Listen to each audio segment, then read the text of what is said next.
في اللحظة دي ممكن تكون بتدمر حياة حد غالي عليك، والمخيف إنك مقتنع تماما إنك الضحية أو بطل القصة المظلوم. تخيل واحد بيدخل أي قعدة وبدل ما يضيف بهجة بيمص طاقة كل اللي موجودين. كل الكلام لازم يلف ويرجع إليه، وكل نجاح لغيره هو فرصة عشان يقول أنا عملت أحسن من كده.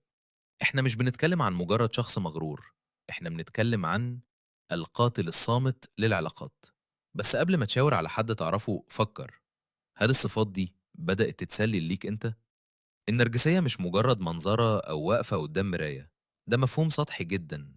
في علم النفس النرجسية هي درع وهمي بيخبي وراه هشاشة داخلية مرعبة من الفشل.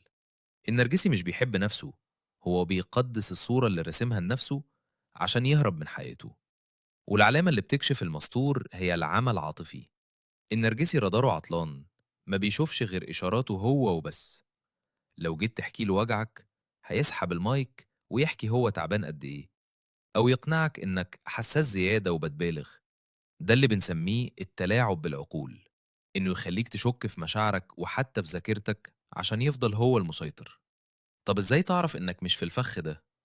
الثقة بالنفس بتبني اللي حواليك، لكن النرجسية بتدوس عليهم عشان تعلى. اسأل نفسك بصدق، آخر مرة اعتذرت فيها من قلبك من غير ما تقول بس أنت اللي استفزتني كانت إمتى؟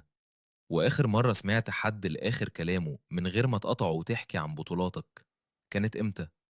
قيمتك الحقيقية مش في انتباه الناس ليك، قيمتك في الأمان اللي بيحسوه هم جنبك.